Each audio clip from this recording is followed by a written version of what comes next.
Gravação iniciada. Pessoal, dando continuidade, então, conselheiros, à sessão do dia 7 de outubro, na parte da tarde, dando seguimento, então, com o processo número 88 da pauta de relatoria da conselheira Edeli, recorrente à Fazenda Nacional, interessado de comércio de eletromóveis. Então, é esse. Está com a palavra, relatora. Vamos lá. Entregar a idade de novo. Caio, isso é muito legal, Caio. Vamos lá. Procuradoria recorre de acórdão 302.00403, que deu provimento parcial ao recurso voluntário, litígio decorrendo lançamento de tributos sobre lucro 2002 e 2004, a partir da constatação de, o que importa aqui, perdas no recebimento de crédito, glosas de custo, a autoridade manteve o que o colegiado acorda o provimento parcial ao recurso voluntário para afastar a glosa de perdas no recebimento de créditos. A gente vai discutir a 9430 quanto aos critérios, quanto à natureza desses créditos que se sujeitam às regras para registro de perdas. Não são os critérios lá de temporalidade, não, a natureza dos créditos. Procuradoria apresenta o recurso especial, no qual aponta a divergência em face do acórdão 101.95.385, 105.985.142. Examinando o primeiro acórdão paradigma em seu interior, verifica-se que o mesmo traz entendimento de que a dedução de perdas no recebimento de créditos deve observar os requisitos legais, entre os quais sejam iniciados e mantidos procedimentos judiciais para seu recebimento. Segundo o acórdão, embora trate da mesma matéria, fundamenta-se na ausência de comprovação das perdas por parte da interessada. O acórdão recorrido diverge da interpretação do primeiro paradigma, a entender que não seria aplicável ao caso dos altos requisitos legais previstos para a dedução de perdas no recebimento dos créditos. Vamos lá. Procuradoria discorda do cancelamento da glosa de perdas no recebimento de créditos de 165 mil e RPJ 2004, sob o fundamento de que, tratando-se de compras de mercadorias para revenda, cujo pagamento teria sido antecipado, sem que as mercadorias tivessem sido entregues, a perda não seria dedutível porque não iniciada a cobrança judicial dos valores, tampouco o devedor deveria ter tido a sua insolvência declarada. A pergunta é se a perda relativamente a direito creditório por antecipação a fornecedores, não é perda no recebimento de clientes, se ela se sujeita às regras da 9430. Então, vou adiantar aqui. A admissibilidade eu tive que conferir, porque o tema era muito específico, né? Difícil, eu achei que até que não teria sido contemplado nos paradigmas, mas no ponto de debate, a acusação tem em conta uma despesa de 165 mil, registrada como título incobrável. A contribuinte esclareceu a fiscalização tratar-se de adiantamento a fornecedores, que está aberto desde 9 de 2003, visto que o mesmo não honrou o referido contrato de fornecimento de mercadorias. Para comprovar, anexou o documento TED, que registrou referido adiantamento, também informou não possuir medidas judiciais de cobrança. Diante desse cenário, a autoridade fiscal promoveu a glosa da despesa, por inobservância dos requisitos de ter ação de cobrança.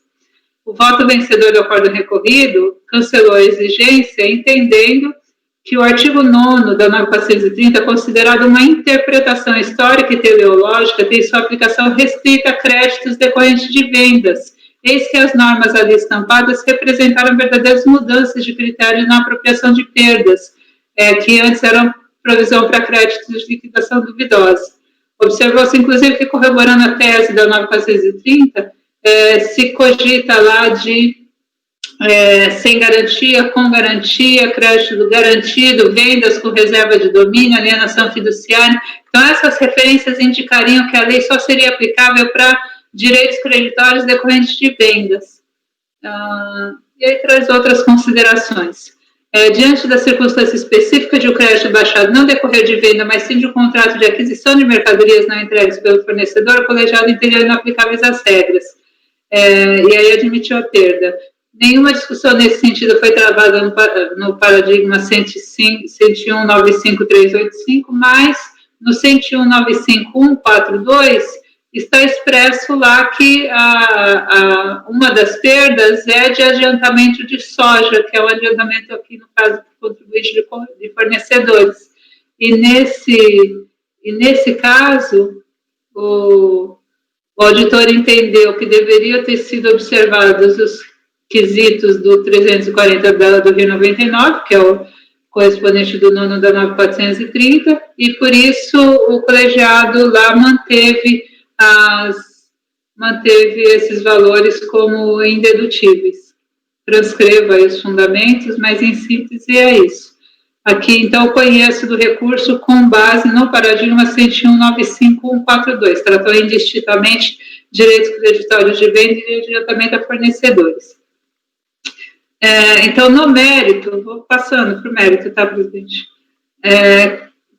Vou avaliar os requisitos de dedutibilidade da 9430, fazendo destaque aí as expressões que entendo de relevo, para demonstrar que não há nesses termos uma referência expressa a créditos decorrentes de vendas, né? Ele fala assim, ok, medidas judiciais para seu recebimento, mas todo crédito se espera recebimento.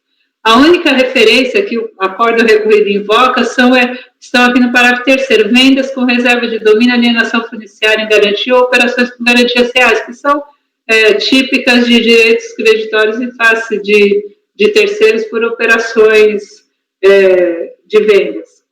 Os termos em destaque permitem concluir que o dispositivo foi dirigido a crédito decorrente de atividades da pessoa jurídica passíveis de se constituírem em despesas, excluindo expressamente os créditos com pessoas ligadas, possivelmente porque a não cobrança desses valores poderia se justificar por uma liberalidade incompatível com a constituição de uma despesa dedutível. Somente no parágrafo 3º há uma especificação de operações que resultem nos créditos tratados no artigo 9º, mas ainda assim de forma exemplificativa ao referir operações com outras garantias reais. Mas a argumentação que sustenta o voto condutor do acordo recorrido traça um paralelo deste regramento com o anterior, que permitia a dedução na apuração do lucro tributável de provisão para liquidação de crédito de liquidação duvidosa. Até transcrevo aqui um voto em que esse colegiado já apreciou a matéria, mas vou passar para a sequência da transcrição para destacar o que nele vejo de interessante. A questão abordada no referido julgado, como se vê, tinha em vista a constituição de provisão para devedores duvidosos a partir de créditos decorrentes de operações de mútuo com empresas interligadas.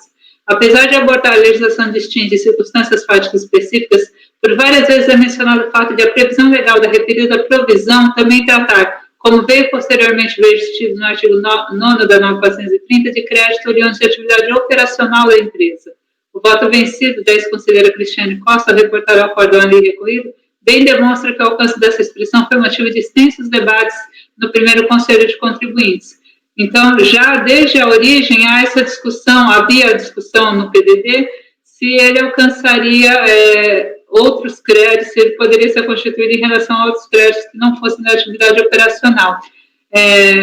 Depois da transcrição do voto da Cristiane, constata-se do exposto que a discussão anterior à 9430 mais dizia respeito à dedutibilidade e provisão de perdas no recebimento de crédito decorrente de atividade não operacional do sujeito passivo. Para eliminar essa controvérsia, a nova lei vinculou as perdas dedutíveis a créditos decorrentes das atividades da pessoa jurídica e vedou expressamente a dedutibilidade das perdas referentes a créditos com pessoas ligadas. Então, essa é uma evolução da 9430. Naquele cenário, não se constata que a provisão de perdas estivesse expressamente limitada a crédito decorrente de vendas. Havia discussão quanto à dedutibilidade da provisão de perdas vinculadas a operações distintas de vendas, mas isso em razão dessas não integrarem a atividade operacional da pessoa jurídica e, por via transversa, afetar o lucro sem observância dos requisitos de necessidade, usualidade e normalidade. A inferência de que a provisão de perdas no recebimento de crédito tem necessária correlação de vendas possivelmente advém da forma corriqueira de seu cálculo de 3%, incorporado pela 4506, até que a Receita fizesse periodicamente percentuais definidos em razão da diversidade das operações. Este coeficiente expressa um presumido volume de perdas em razão de operações corriqueiras e que, assim, são em regras relacionadas à receita bruta da atividade exercida pela pessoa jurídica. Isso é o que se vê no meu arquivo de 89 do Manual de Contabilidade das Sociedades e Fundações, nas quais a classificação de provisão de crédito para liquidação duvidosa é apresentada como redutora de duplicados a receber, necessária, dentre as quais não se encontram os créditos com partes ligadas, necessariamente classificados em realizável a longo prazo, e sua determinação é relatada pela prática simplista de constituir essa provisão pelo limite fiscal.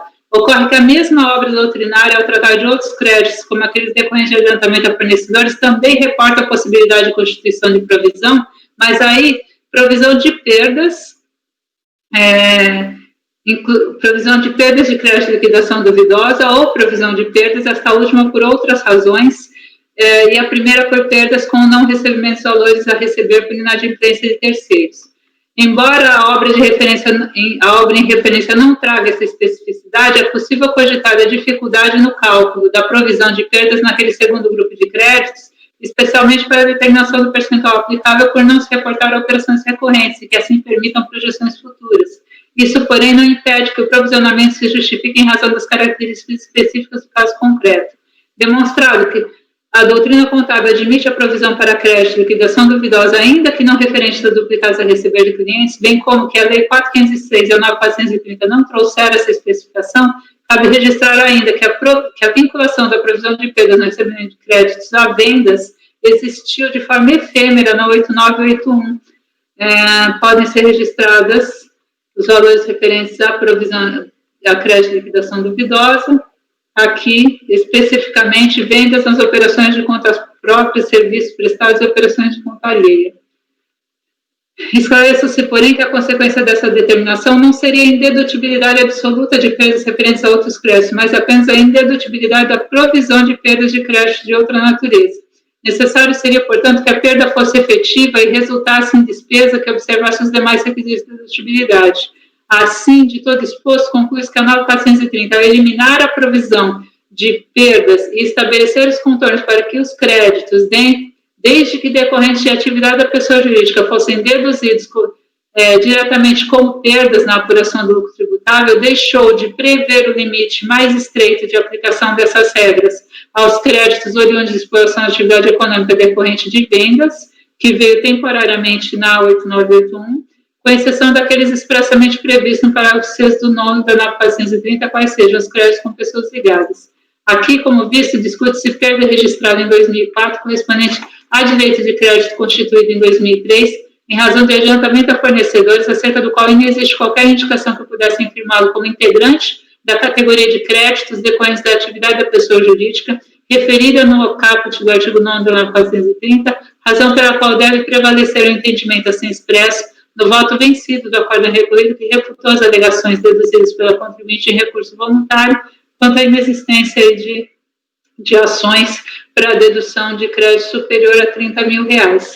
Então, pelo histórico pela evolução legislativa, concluo que a 9.430 se aplica a todos os créditos da atividade da pessoa jurídica, não somente a vendas. Então, mesmo para créditos decorrentes de adiantamento a fornecedores, a perda deve observar os requisitos em razão do valor da perda para ser registrada. Então, por isso, dou provimento ao recurso especial da PGFN. E fecho o meu Manual de Contabilidade das Sociedades e Fundações de 1989. Ai, gente, hoje é o dia da nostalgia, né? Conselheira Lívia. Fernando, doutor Fernando, pois não? É só uma dúvida, não sei com vocês, se vocês já se depararam. Eu já me declarei impedido em situações em que eu constava lá no tal MPF como supervisor. Que aí é muito próximo ali da fiscalização. Nesse aqui, nesse processo, eu sou chefe da fiscalização, aparece lá no MPF. Eu não pratiquei nenhum ato em si, mas eu não sei o que vocês acham. Eu posso falar, doutor Fernando? A gente já recebeu vários casos na primeira sessão. A doutora Ederica falou antes de mim e eu passo a palavra para a senhora. Tá. A gente recebeu vários casos na primeira sessão com impedimentos de colegas que eram até chefe do CEORT, mas não praticou nenhum ato efetivo, nenhum despacho efetivo no processo. Então, a gente negou esse pleito, né, e manteve o processo com o relator. Inclusive, era para relatoria, não era nem para voto, não era nem para questão de voto. Eu, por exemplo, fui relatora na DRJ de um processo e estou aqui participando e relatando o mesmo processo, agora na Câmara Superior. Então, eu não vejo, assim, na minha concepção, eu não vejo o problema do senhor votar nesse processo, mesmo só sendo chefe da fiscalização, porque não praticou nenhum ato que tenha modificado. Porque senão ninguém poderia estar aqui, né? Eu não poderia estar aqui. Se a gente pensar, né? Esse foi o argumento. Se a gente pensar, nenhum auditor fiscal, porque a gente vai estar impedido em praticamente tudo. Porque quem atuou na fiscalização não vai poder participar do julgamento. Quem foi relator na DRJ não vai poder participar do julgamento. Então, esse raciocínio foi o que me convenceu de que eu deveria, então, manter a relatoria, não era nem a participação do julgamento, era a situação mais grave ainda, mas doutor Edeli e doutor Caio podem talvez elucidar, porque estão há mais tempo aqui. Porque nós já enfrentamos o caso concreto, né? Quando a Mônica Calixto integrou a 1101, nós julgamos 2 processos nos quais ela expediu o MPF, ela era delegada. E a arguição era de impedimento da participação porque ela teria praticado o ato decisório, né? E isso foi rejeitado num caso em que ela simplesmente expediu o MPF e num outro caso em que ela participou mais ativamente da fiscalização, ela se declarou suspeita, né? Então, por convicção própria, ela entendeu que não deveria participar do julgamento. Mas em relação a MPF, nem ela mesma tendo expedido o MPF, né, nós chegamos à conclusão de que não havia impedimento para isso. Conselheiro Caio. Muito breve. Fernando, a figura do impedimento ela é taxativa e objetiva. Então, tranquilize-se que em termos de impedimento não existe nenhuma hipótese legal que aqui afigura-se. Mas aí, então, já para ser breve, a única coisa que prevalece é a sua prerrogativa, aí sim, de se declarar suspeito. Que aí é um juízo íntimo e subjetivo, mas se é para te dar tranquilidade, eu entendo que objetivamente não existe nenhuma causa do seu impedimento. Pois não, doutor Fernando? Só para... eu também, assim, eu já participei de julgamento em que eu emiti o MPF. Tem várias situações. Você emite o MPF, talvez você seja o mais longe da delegacia do procedimento fiscal. Você é o chefe da fiscalização, você está numa intermediária, que é esse o meu caso. No que eu me declarei impedido, eu era supervisor, chefe da equipe, que praticamente fiz o procedimento fiscal junto com... Daí eu me declarei lá. Isso aqui tudo bem.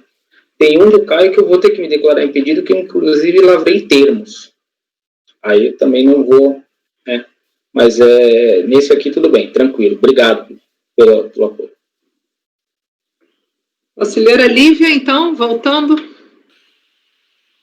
Nunca tinha analisado a matéria, o voto já está aqui nos meus modelos de votos clássicos, que acho que serão paradigmas para a questão, então, com a relatora integralmente. Ok. Conselheira Viviane, como vota? Acompanho a relatora. Conselheira Amélia, como vota? Eu também vou com a relatora. Conselheiro Fernando, como vota? Com a relatora, parabenizando pelo excelente voto mesmo, muito bom. Conselheiro Tozelli, como vota? Presidente, está brilhante o voto, mas ainda não a ponto de me convencer, mas eu estou sem cartucho para contra-argumentar nesse momento. É um tema bem interessante, eu peço vistas. Ok, conselheiro Tozelli, vista deferida ao conselheiro, convertida em coletiva. Não pude falar. Você que gosta tanto de despesa, né, Caio? Fica para o mês que vem. Cenas dos próximos capítulos. Bom, Caio, eu sugiro estudar o tema, então, para o debate ficar mais rico aí. Com certeza, Tozelli. Então, vamos passar para o 91, que é meu, é Secresp, Central das Cooperativas de Crédito do Estado de São Paulo. Vamos lá, o processo já está na pasta.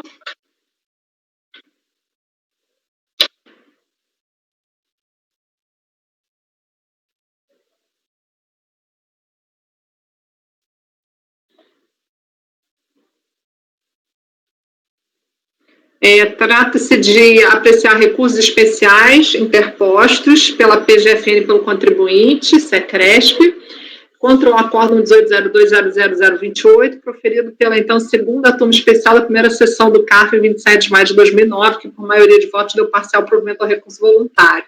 Então, está aqui o acórdão, né, por maioria, e a ementa aqui abaixo, transcrita. Síntese, então, a contribuinte é uma cooperativa de segundo grau, com cerca de 180 cooperadas filiadas, que funciona como órgão centralizador dos recursos financeiros de suas filiadas, além de prestar serviço de orientação operacional, contábil e assistencial de interesses das associadas. Nos anos de 99, 2000 e 2001, objeto da auditoria fiscal, auferiu receitas financeiras decorrentes de empréstimos feitos às associadas, bem como receitas decorrentes de rendimentos em aplicações financeiras diárias em CDB, dos bancos do Brasil, Bradesco e Banco Cooperativo do Brasil, S.A., dentre outros de caráter operacional.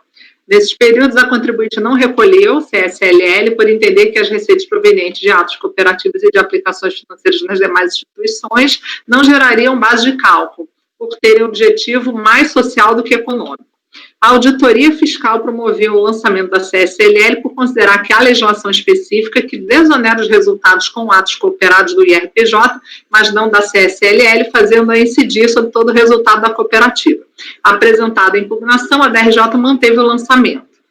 Com recurso voluntário vieram os autos ao CARF, e então a segunda turma especial da primeira sessão deu-lhe parcial provimento, exonerando a incidência da CSLL, o resultado obtido pela cooperativa com receitas financeiras oriundas de empréstimos feitos a seus cooperados, por entender que tais operações abriram-se no conceito de atos cooperados, mantendo-se a exigência sobre receitas financeiras obtidas com aplicações financeiras feitas junto a instituições financeiras terceiros e, assim, fora do conceito de atos cooperados. Para chegar a tal conclusão, apoiou-se em outros julgados administrativos e do STJ.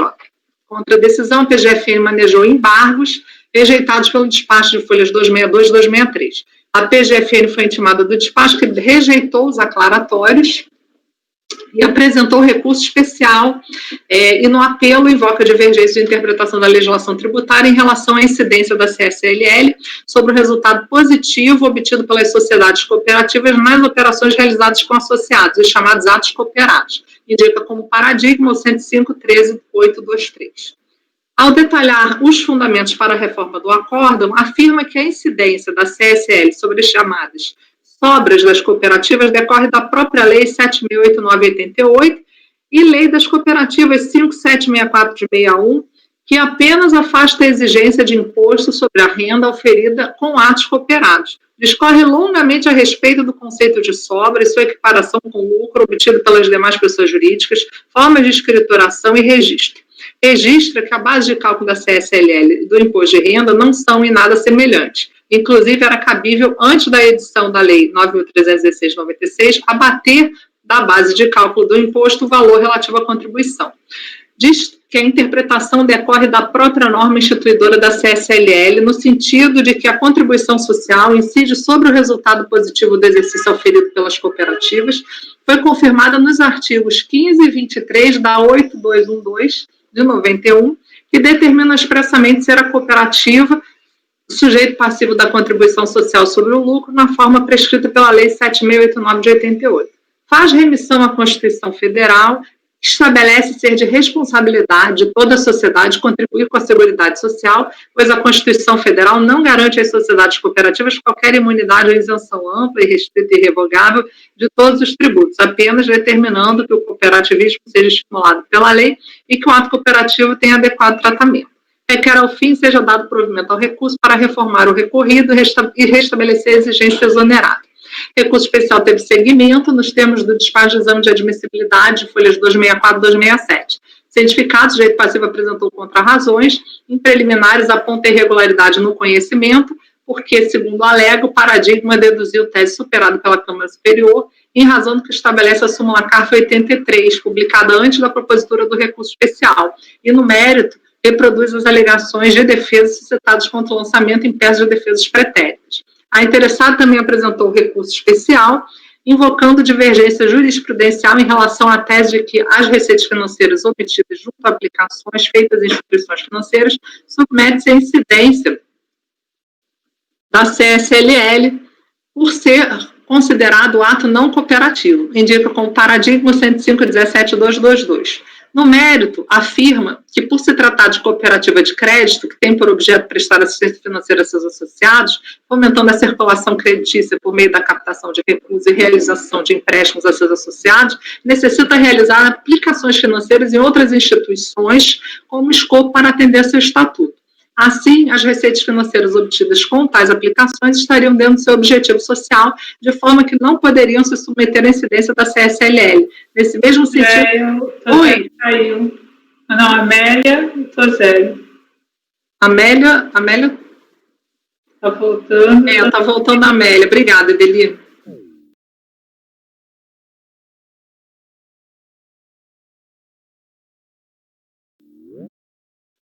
Tosélio voltou. Tá. Amélia.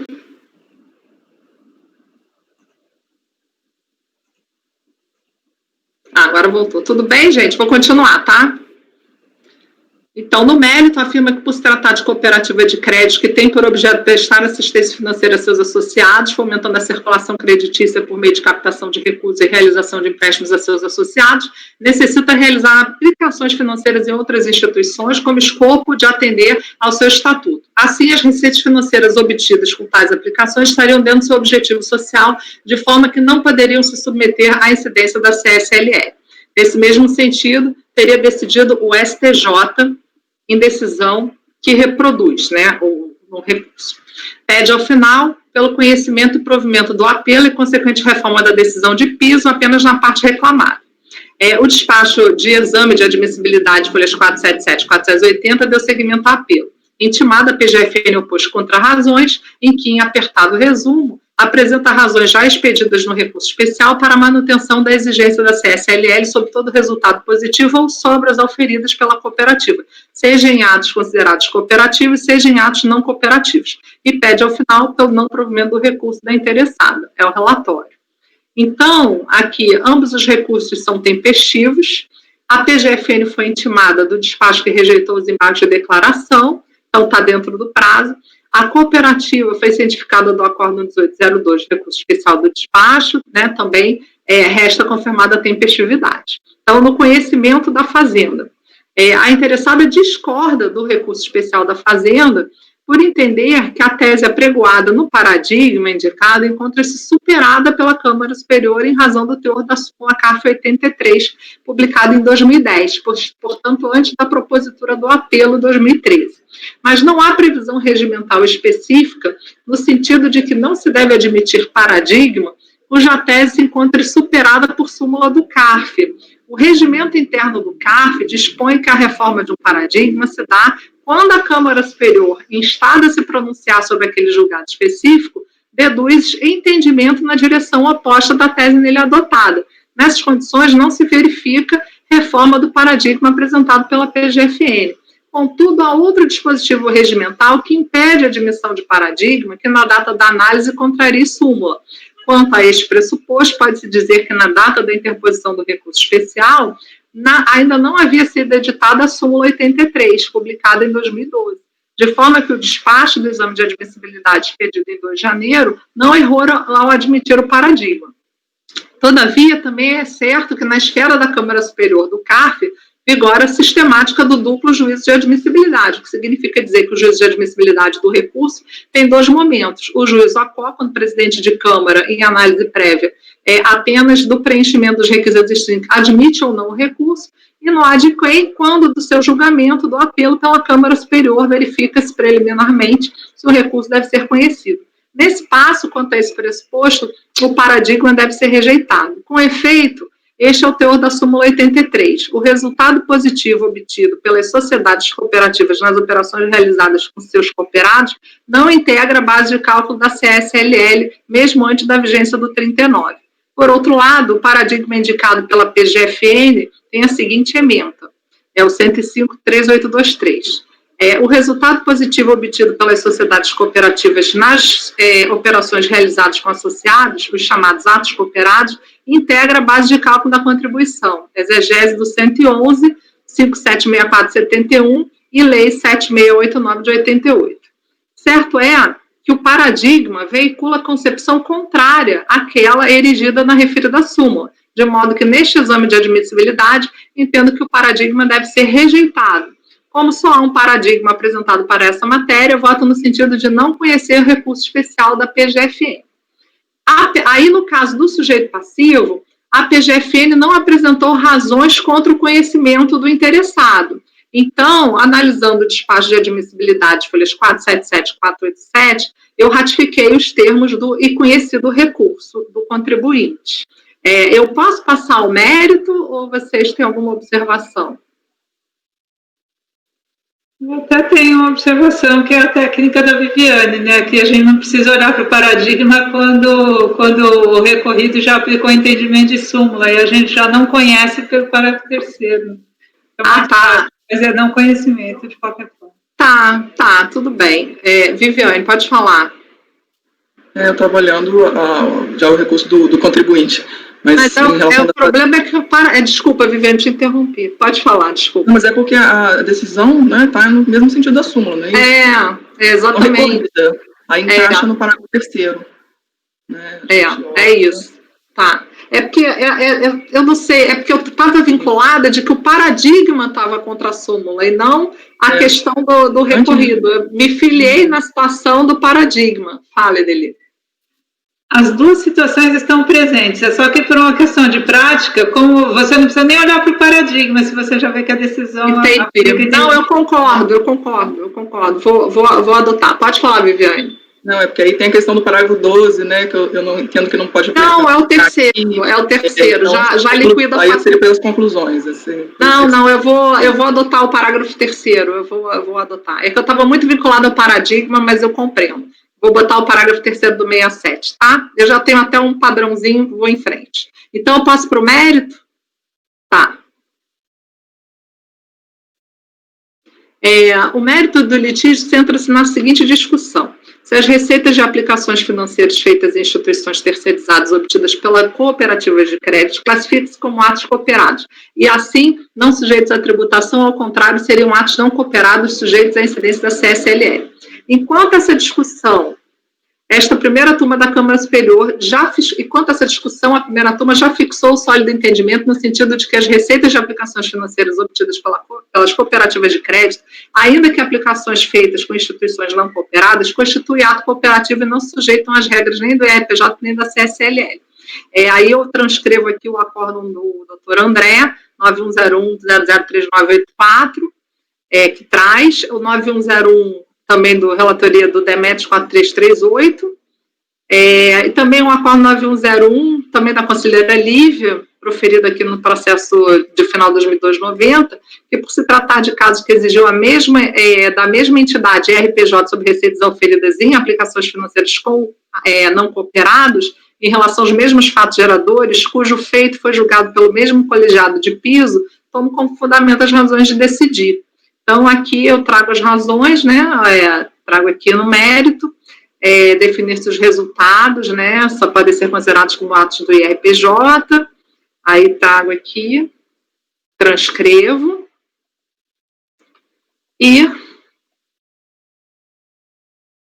como se percebe da decisão transcrita, a inteligência, aí eu falo, recentemente a jurisprudência restou consolidada nos termos da súmula CARF 141, as aplicações financeiras realizadas por cooperativas de crédito constituem atos cooperados, o que afasta a incidência de RPJ e CSL sobre os respectivos resultados. Assim, considerando que as súmulas são de observância obrigatória, né, a cobrança do auto de infração não pode subsistir. Então, aqui, esse é o voto da conselheira Lívia, né?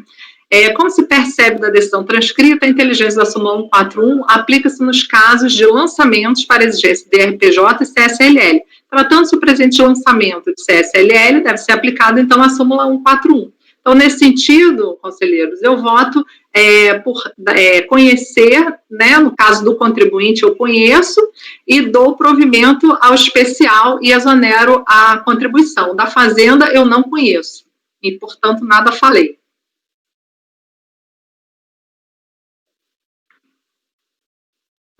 Vou ajustar o conhecimento ali, tá? A relatora. Conselheira Lívia. Acompanho. Conselheira Viviane. Acompanho, relatora. Conselheira Amélia. Acompanho. Conselheiro Fernando. Acompanho. Conselheiro Tozelli. Acompanho. Conselheiro Caio. Com a relatora. Então, por unanimidade, foi negado conhecimento ao RESP da Fazenda, conhecido o RESP do contribuinte, sujeito passivo, e quanto ao mérito do contribuinte, foi dado provimento por unanimidade, ok? Então, passemos agora para o da doutora Viviane, recorrente Fazenda Nacional, Green Matrix, é o número 92. Ok, aqui o recurso da Fazenda, também me faço do acórdão que deu provimento, aqui a questão de cooperativas, despesa de confraternização, não incidência, considerou despesas de confraternização de cooperativas, quando enquadradas no conceito de ato cooperativo destinados à interação de todos os cooperados, realizados a preço de mercado e nos limites da capacidade financeira da entidade, não sofre incidência do imposto de renda. Aqui eu trago a decisão da DRJ, que foi no mesmo sentido, despesa exigida. Não, desculpa, a decisão da DRJ confirmou a autuação, a despesa exigida pelo fisco tendo visto ser considerada mera liberalidade se não for devidamente justificada, então pela interessada, para ser dedutível do lucro real, deve ser apurado pela cooperativa, há de ser adicionada. Então, o contribuinte apresentou o recurso voluntário, que foi dado provimento. A Fazenda vem trazendo divergência, apresentando divergência a essa turma, em relação à glosa de despesas de confraternização de uma sociedade cooperativa. Indica o paradigma 1802.00.1678, que trata aqui da questão de dedutibilidade com festas de confraternização de funcionários, né, que considera indedutível. E aí que traz no recurso a questão da determinação do lucro real subordinado que dispõe ao artigo 299 do RI, não é qualquer despesa contabilizada pela pessoa jurídica que pode ser deduzida, podendo ser necessária atividade, então, com o conceito de necessária, despesa essencial, usual, né? Então, as despesas operacionais admitidas são as usuais ou normais, o tipo de transações da atividade, da atividade da empresa, então não há como se admitir como correta a conclusão do acordo recorrido. E requer o provimento. O contribuinte foi cientificado, recurso especial, apresentou contrarrazões, apontando preliminarmente o não cabimento, decisão que contra a decisão que adota entendimento, então, em outro contexto legal, na medida que não se trata de despesas incorridas por contribuinte organizado na forma de sociedade cooperativista, que possui legislação própria, tratamento diferenciado, e aí aduz, então, que não haveria, no caso, forma direta de contornar a suposta vedação do artigo 13, inciso 4, da Lei 9249, teve como finalidade de coibir as despesas incorridas por parte integrante da totalidade da pessoa jurídica, como no caso para sócios, acionistas e administradores. Nesse presente caso, em razão da natureza da sociedade cooperativa, todos os cooperados estão em posição de igualdade, sem qualquer distinção de cargo ou função. Desse modo, a despesa dedutível, como no caso dos gastos de confraternização final de ano, será indiscutivelmente em prol da consecução do objetivo social. Então, sempre sem fim lucrativo. Em síntese, é o relatório, presente, passando ao conhecimento aqui. O recurso foi admitido, o juízo com admissão sumária, pelo despacho da presidente de Câmara. A admissibilidade, então, foi questionada, relatado, falta de identidade jurídica. Ele afirma que o recurso paradigma, apesar de enfrentar a possibilidade ou não de dedução de despesas com confraternização no final de ano, não trata de despesas incorridas por contribuinte organizado na forma de sociedade cooperativista, com possui legislação própria, principalmente tratamento tributário diferenciado. Então, de fato, o recurso não deve ser conhecido quanto à matéria recorrida, pelas razões a seguir expostas. Primeiro, transcreveu esse excerto do despacho, que considerou, então, que admitiu, né, quanto ao paradigma, afirma que as despesas, considerou o cotejo entre as despesas e os votos, verificou se o tratamento foi diferenciado, uma vez que no recorrido concluiu-se que as despesas de confraternização de cooperativas, quando enquadradas no conceito legal de ato cooperativo, e destinadas à interação de todos os cooperados efetuados a preço de mercado, no limite da capacidade financeira da entidade, não sofrem incidência do imposto de renda, e do outro lado, o paradigma referido afirma que as despesas incorridas com a realização de festas com a confraternização no final de ano dos funcionários se enquadram na definição de despesas necessárias estabelecidas pela legislação tributária, não sendo passível de exclusão na apuração do lucro real da base de cálculo da contribuição social. Será que, diante das características mencionadas pelo próprio despacho de admissibilidade, verifica-se a falta de congruência fática e jurídica entre os casos cotejados. Então, aqui, de um lado, despesa de confraternização de cooperativa, vinculando o conceito legal de ato cooperativo a finalidade da atividade objeto de glosa, interação de todos os cooperados, então colocando esse evento que deu causa de despesa fora do campo de incidência tributária, e de outro, o acordo paradigma trata de despesas com confraternização de despesas em geral, de empresa em geral, fundamentado na Lei 9249. É um contexto jurídico que envolve o âmbito cooperativo, não se encontra no paradigma, né, que foi levado em consideração efeitos de avaliação da necessidade operacional do dispêndio previsto no artigo 299, que foi objeto do recurso da Fazenda. Então, tanto é assim, né, que boa parte da fundamentação da defesa inicial do contribuinte, tanto quanto o voto proferido no acordo recorrido, destinou-se a desenvolver essa ligação entre a necessidade operacional do dispêndio e a finalidade do ato cooperativo. Então, segundo eles, escaparia o campo de incidência da tributação, que transcreve o trecho, né? Então, ele apenas de forma subsidiária tratou da glosa dessa feita no âmbito da sociedade em geral, considerando que mesmo que assim não fosse, deve-se frisar que a descaracterização da despesa em tela como não operacional é duvidosa. Portanto,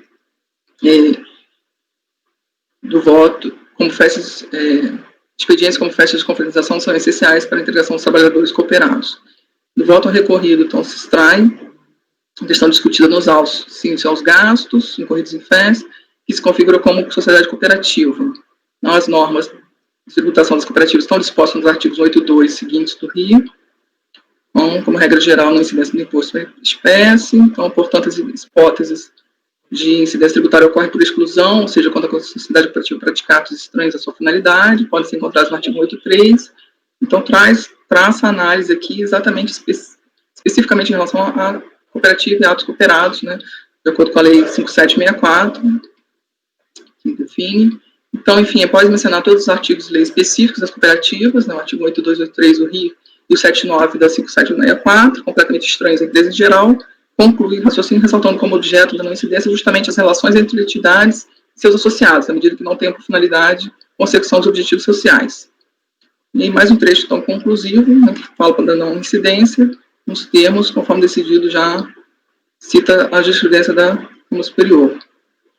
Então, num determinado ponto, que ele, depois de ter destacado todos os aspectos relevantes, é que passa a escorrer em cima do pressuposto de haver incidência tributária normal no ato não cooperado.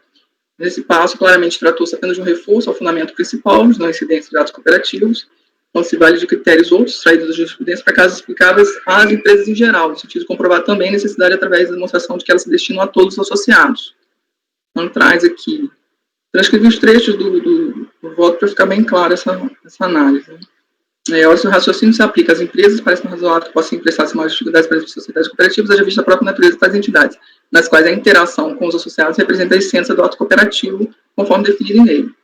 Então, mesmo que possa divisar uma possível divergência do paradigma acordo nesse ponto específico, voltado para a eventual insuficiência desses outros aspectos citados como aplicáveis ao provimento das despesas de confraternização para empresas em geral, não se pode perder de vista que esse fundamento é apenas subsidiário, não deve ser interpretado de forma isolada, ou seja, desconsiderando o fundamento principal que direcionou o evento em enfoque para fora, então, do campo de incidência tributária com ato cooperativo.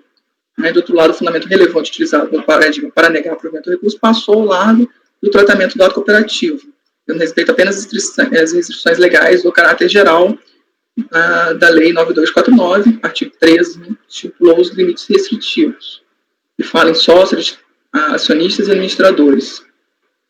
Então, nesse contexto, os contribuintes também encontram razões, traz considerações, aduz que, nesse presente caso, pela própria natureza da sociedade cooperativa, todos os cooperados estão em posição de igualdade, sem qualquer distinção de cargo ou função. Então, foi feito nesse caso, não há que se falar em integração divergente, quando estão em confronto incidências diversas, legislações específicas, cada qual com suas características e nuances específicas. Então, não há como ferir como teria decidido o paradigma caso se tratasse de avaliar a situação realmente equivalente ao que foi debatida no acordo recorrido, ou seja, essa glosa de despesa de confraternização de um ente cooperativo, por ser regido por arcabouço jurídico próprio, por sua vez. Então, concluo que não existe a demonstração da divergência na interpretação da legislação tributária. Então, confirmo a preliminar de não conhecimento aqui, trazido por contribuinte das contrarrazões, e não conheço do recurso da PGFN. Esse é o voto, presidente. Ok. Conselheira Edeli. Acho até que poderia haver divergência, né, apesar de ser cooperativa, se ele tivesse ajustado a parte do se a cooperativa não tivesse excluído todo o resultado, né, se ela tivesse algum resultado de atos não cooperados, né. Poderia ter alguma discussão, né, mas acho que foi por isso, o voto condutor do acordo recorrido não é expresso nesse sentido, mas acredito que seja por isso que ele tenha chamado 182 aqui para fundamentar.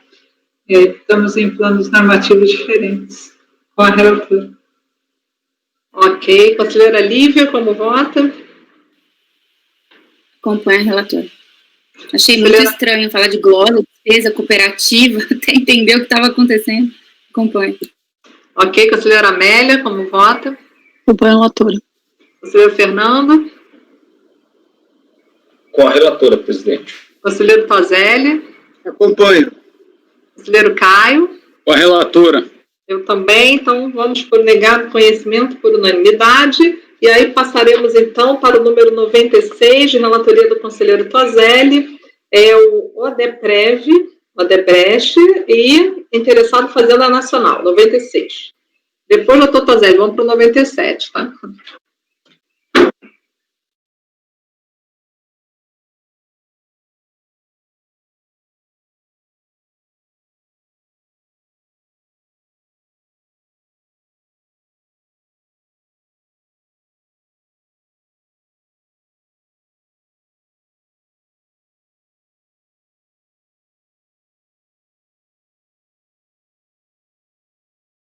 O microfone está desligado. Eu fiz alguma façanha aqui que a visualização do arquivo ficou pequeno. Ah, vai assim mesmo. Não, peraí. Caiu, peraí. Você pode aumentar lá embaixo à direita. Qual que é o... Lá embaixo. Tem Lá embaixo à direita, lá no finalzinho. Tem um mais e menos aqui à direita inferior. Eu não sei que eu apertei que tá... qual que é a opção padrão de modo de exibição? Vocês sabem? O primeiro quadradinho. Aí você vem um pouquinho mais para a esquerda aqui, pega o primeiro quadradinho. Mas não tá indo. Tá arriscadinho. Então entra lá em cima em exibição. Vou fechar e abrir de novo aqui. Aí, agora foi. Vamos lá. O Caio tá todo mundo aí, né? Trata-se de recurso especial interposto por Odeprev e Odebrecht Previdência contra o acórdão 1201-609 na parte que restou a ser ementada. Os resultados positivos das entidades de previdência fechada são tributados pela contribuição social sobre o lucro.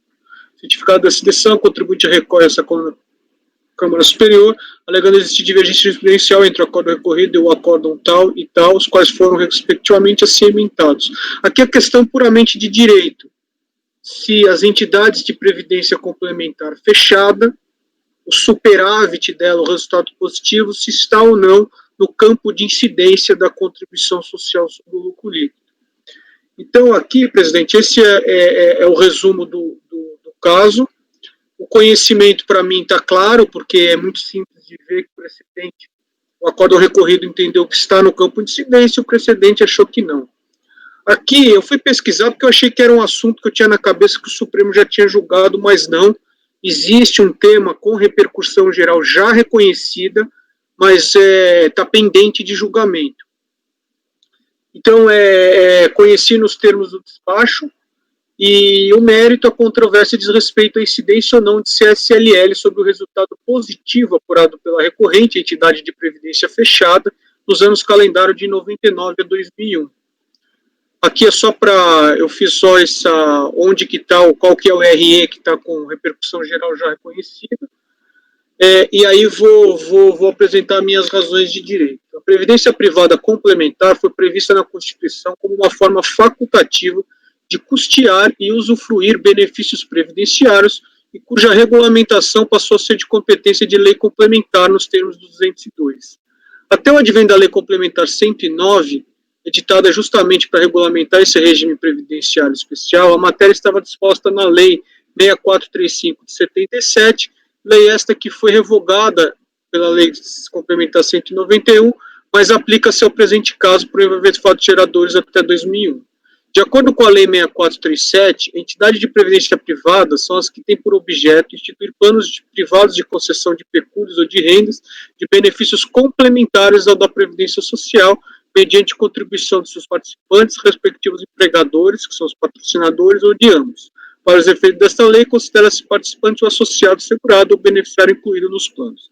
Para o efeito da presente lei, as entidades de previdência privada são classificadas em abertas e fechadas. As fechadas, quando acessíveis exclusivamente aos empregados de uma só empresa ou de um grupo de empresas, as quais, para o efeito desta lei, serão denominadas patrocinadores. As entidades fechadas não poderão ter fins lucrativos. Para mim, aqui está o grande pulo do gato. As entidades de previdência privada serão organizadas como sociedades civis ou fundações sem fins lucrativos. Mas e o artigo 34, as entidades fechadas consideram-se complementares do sistema oficial de previdência e assistência social. Minhas palavras. Como se nota, as entidades de previdência complementar são qualificadas como fechadas por serem acessíveis tão somente aos empregados de uma empresa ou grupo de empresas ou exclusivamente aos associados ou membros de pessoa jurídica de caráter profissional, classista ou setorial. É aqui que se demonstra a finalidade essencial deste tipo de entidade, sua causa jurídica, ou seja, a de complementar os programas previdenciários oficiais, regime geral ou próprio, sem a possibilidade de ter finalidade lucrativa. Na prática, tais entidades administram as contribuições dos participantes e patrocinadores, bem como as receitas derivadas da aplicação desses recursos, de forma a garantir a cobertura dos benefícios previdenciários garantidos aos seus assegurados e assegurar o equilíbrio econômico-financeiro dos planos. É usual nesse ramo de atividade, portanto, a apuração no encerramento do exercício social de um resultado positivo, que é o superávit, ou negativo, que é o déficit. De acordo com a definição proposta por o bom e velho De Plácido e Silva, velha palavra que não está no voto que eu fiz agora. Superávit, do verbo superare, designa tudo que excede ou que ultrapassar e valendo do normal ou do esperado, em sentido financeiro, ao contrário do déficit, o superávit indica a sobra. Nesse contexto, diante do impedimento legal da recorrente, enquanto entidade de previdência fechada, de oferir lucros, mesmo assim, contra ela foi lavrado auto de infração exigindo CS sobre seus resultados positivos, o superávit, relativo aos anos de 97 a 2001. A questão que se coloca, portanto, é a seguinte: superávit pode ser equiparado a lucro para fins de tributação da CS? Para responder tal indagação, é preciso verificar, primeiramente, a lei que a instituiu, Lei 7689, da qual trago à baila os artigos 1º e 2º.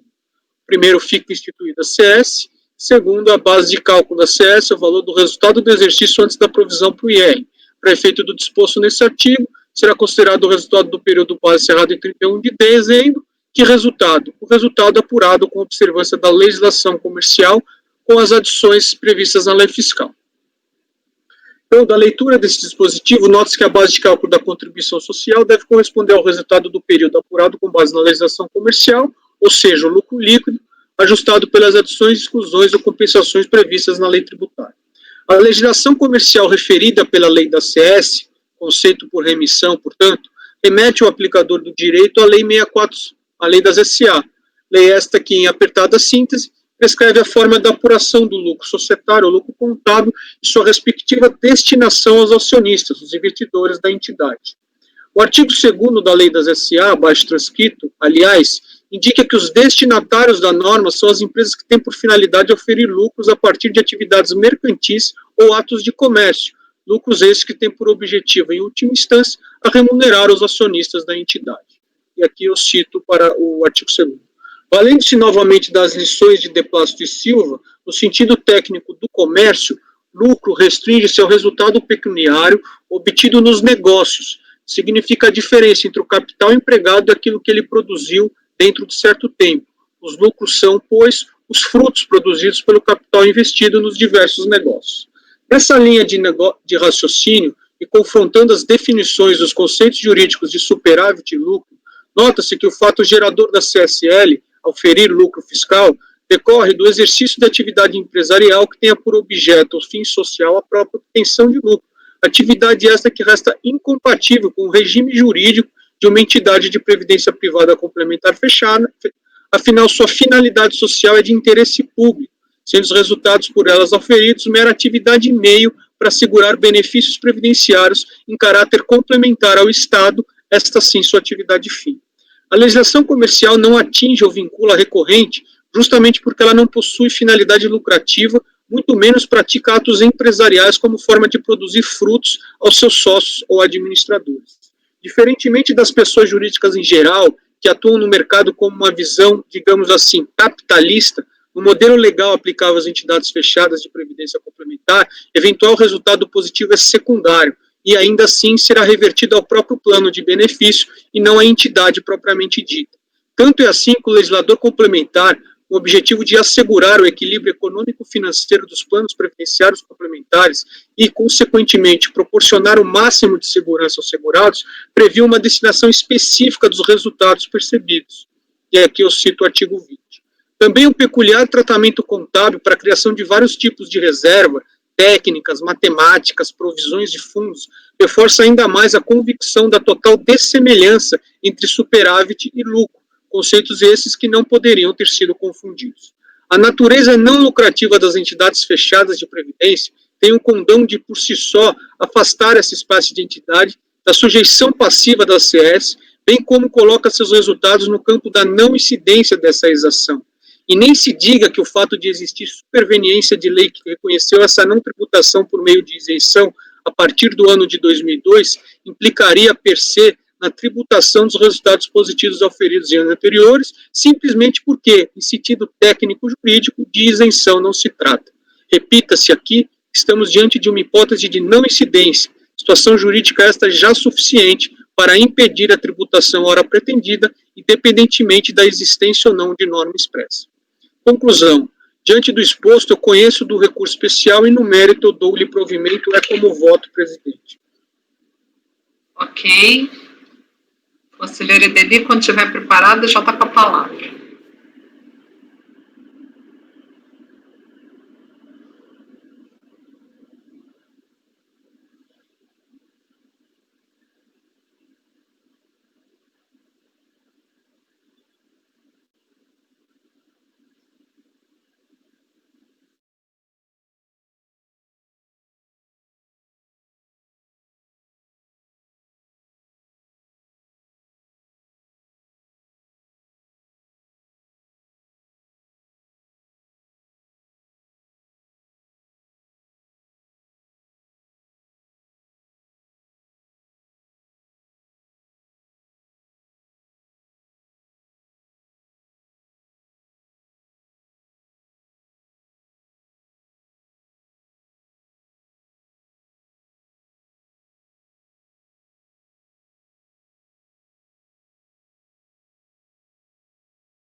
Excluída especificamente aquele caso excepcional da Braslight, né, que tinha decisão judicial, discussão de coisa julgada, o entendimento dessa primeira turma vem sendo na linha do Acordo 9101-003-881, que se alinha ao acordo recorrido no sentido de que o resultado positivo das entidades fechadas de previdência também se enquadra no conceito constitucional de incidência da CSL por representar resultado do exercício.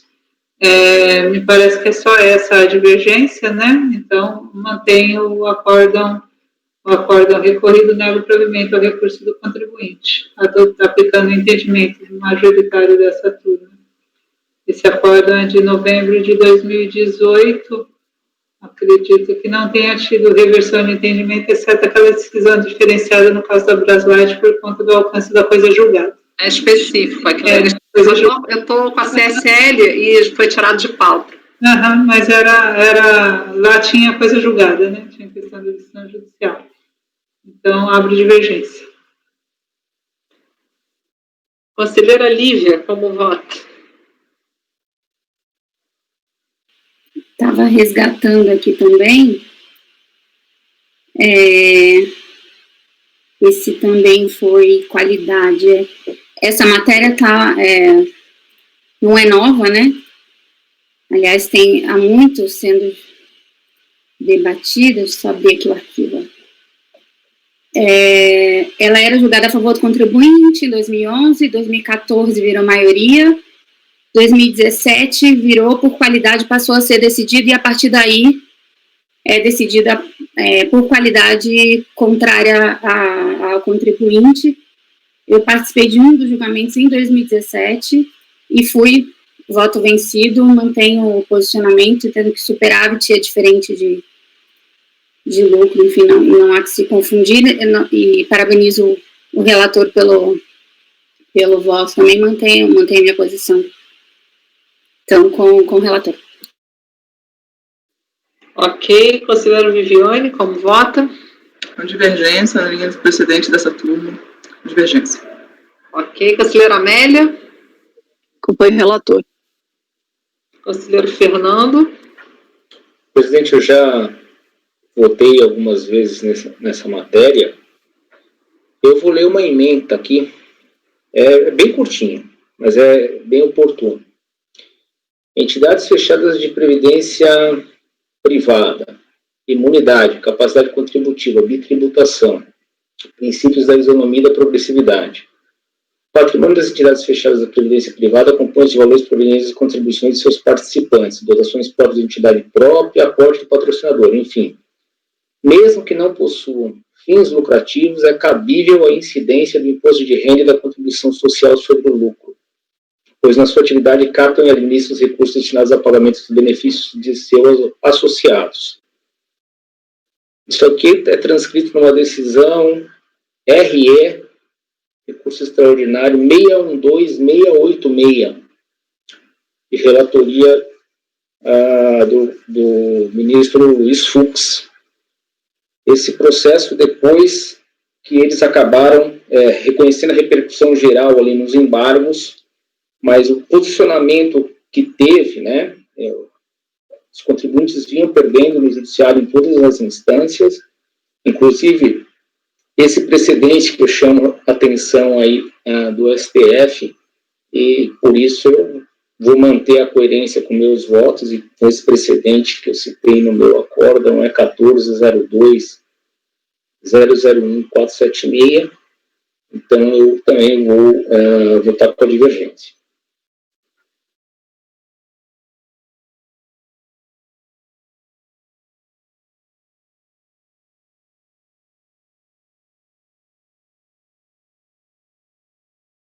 O microfone está desligado, doutor Caio, não estou ouvindo nada.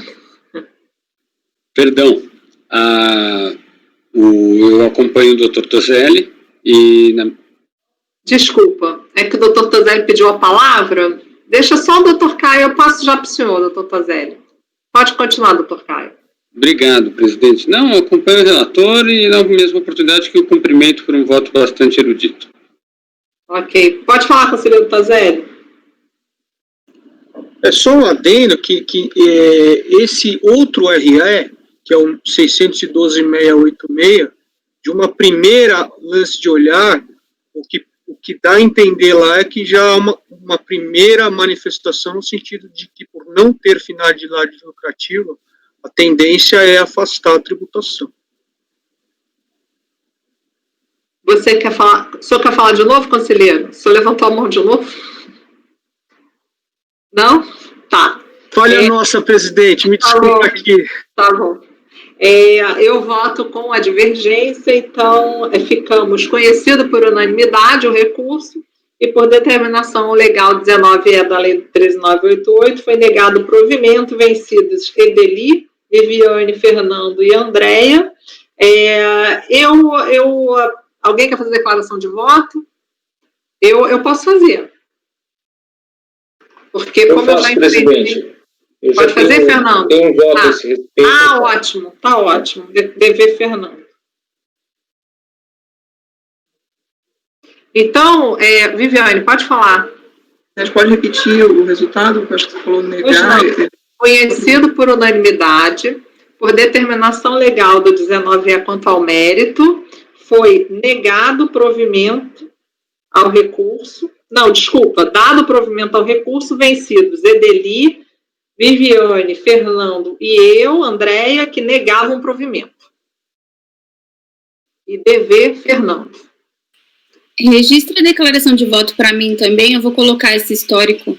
Dever Lívia. Sim, tá. Ok. Mais alguma coisa? Tudo certo? Então vamos para o 97, doutor Pazelli. Presidente, perdão, então. Oi. A gente poderia finalmente 2 minutos só para uma questão de hidratação. Podemos, 10 minutos. Vou lhe dar 10 minutos. Perdão, eu sei que... Vou quintuplicar o seu pedido, tá? Até já, 10 minutos. Hidratação finalizada, tá, presidente? Obrigada.